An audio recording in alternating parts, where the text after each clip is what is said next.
Hello बच्चों, how are you? कैसे हैं आप? आज हम कुछ वर्ड्स को सीखेंगे। It's grammar time. तो इसमें हम सीख रहे हैं दिस। दिस का मतलब क्या होता है? यह जो पास की कोई वस्तु है उसको बताने के लिए हम यूज करते हैं दिस। इसी तरीके से एक दूसरा वर्ड होता है दैट। दैट का मतलब होता है वह। दूर रखी हुई कोई वस्तु है उसको बताने के लिए हम यूज करते हैं दैट। इसी तरीके से अगर पास में कोई वस्तुएं हैं तो उनको कहेंगे दीज। दीज का मतलब होता है ये पास वाली वस्तुओं को बताने के लिए, मतलब एक से ज्यादा अगर कोई वस्तु है ना तो उसको बताने के लिए हम यूज करते हैं दीज।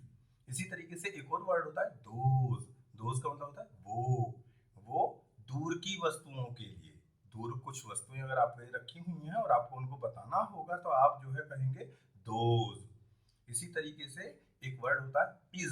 इज का मतलब होता है जो है ये एक वचन होता है। इंग्लिश में इसको सिंगुलर भी कहते हैं। अब सिंगुलर क्या होता है? सिंगुलर का मतलब ये है कि जिन से हमको एक चीज के बारे में पता चले या एक वस्तु के बारे में पता चले उनको कहा जाता है सिंगुलर। इसी तरीके से दूसरा वर्ड है आर। आर का मतलब होता है जो होता है ये होता है बहुवचन। बहुवचन यानी प्लूरल। जब वस्तुएं या चीजें एक से ज्यादा होंगी तो तब हमको उनको बताने के लिए यूज करना होगा आर। इसी तरीके से एम। अब एम जो है ये यूज होता है आई के साथ। आई मतलब मैं अगर अपने बारे में कोई भी बात कहूंगा तो मैं कहूंगा आई एम। ये कह सकते हैं कि आई जो फ्रेंड है ये एम का फ्रेंड है। ठीक है। इसी तरीके से हम बात करते हैं क्या ए। आपको कई बार कंफ्यूजन होता है। कहीं पे हमको टीचर बोलती हैं कि ए लगा के लाना है, कहीं पे बोलती एम लगा के लाना है। अब ए का मतलब होता है एक। इसी तरीके से एन का मतलब भी एक होता है। अब ए जो है हम यूज करते हैं कॉन्सोनेंट से शुरू होने वाले शब्दों के साथ में, मतलब वो शब्द जिनकी स्पेलिंग कॉन्सोनेंट लेटर से शुरू हो रही है उनके साथ हम ए का यूज करेंगे। अब कॉन्सोनेंट कौन से हैं आपको मालूम होगा। इसी तरीके से है एन।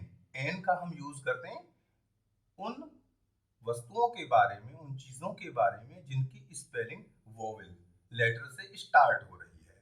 अब वोवेल कौन कौन से होते हैं? ए, ई, आई, ओ, यू। ये पांच जो होते हैं ये वोवेल्स होते हैं। शायद आपके टीचर ने भी आपको बताया होगा। तो इनसे जितने भी लेटर्स से वर्ड शुरू होंगे इन उन सारे के सारे शब्दों के पहले हमको एन लगाना रहेगा और बाकी सब के साथ में हम ए का यूज करेंगे। चलिए आगे देखते हैं कैसे होगा।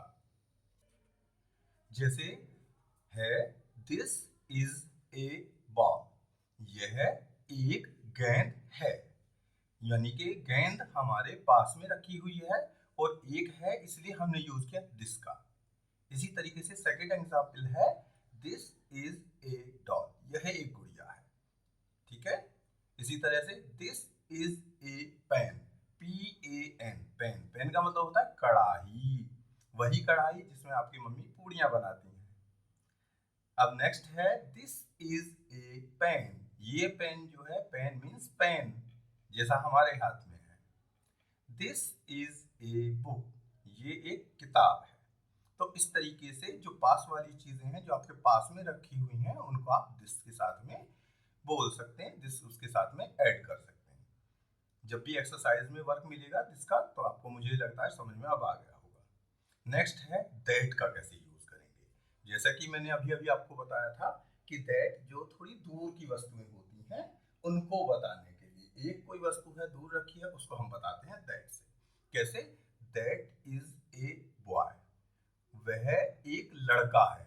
अब एक लड़का है लेकिन आपसे थोड़ा ज्यादा दूरी पे है तो आप बता सकते हैं दैट इज ए बॉय। इसी तरीके say that is a tree. वह एक पेड़ है। That is a mat. वह एक चटाई है।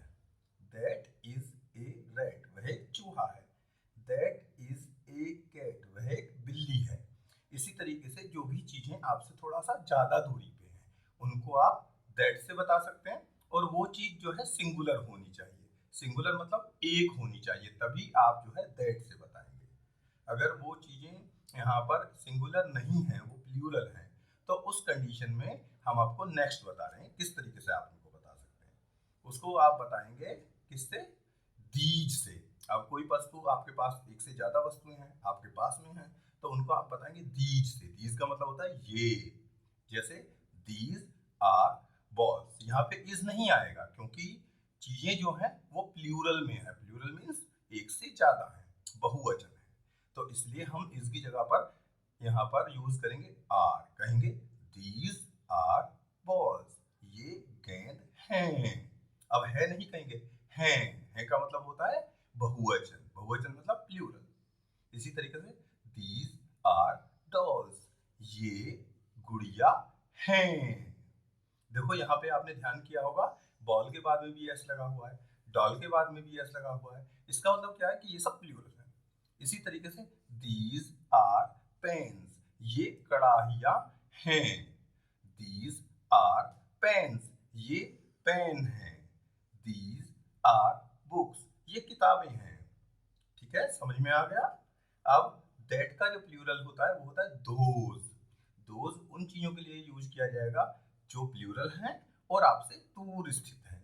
जैसे दोज आर बैट्स, वे बैट हैं। दोज आर ट्रीज, वो पेड़ हैं। दोज आर मैट्स, वो चटाइयां हैं। दोज आर रैट्स, वो चूहे हैं। दोज आर टॉप्स, वो लट्टू हैं।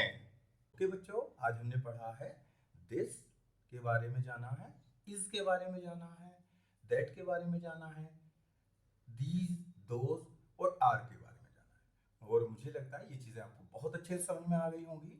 फिर भी आपको कोई चीज़ का अगर कंफ्यूज करती है, किसी चीज़ तरह की प्रॉब्लम होती है, तो आप मुझे कमेंट करिएगा, आपके डाउट्स को क्लियर कर दिया जाएगा। ठीक है, और कुछ नई चीज़ें जानने के लिए आप देखते रहिए मेरे चैनल को। ओके, खुश रहिए, मस्त रहिए, बाय बाय।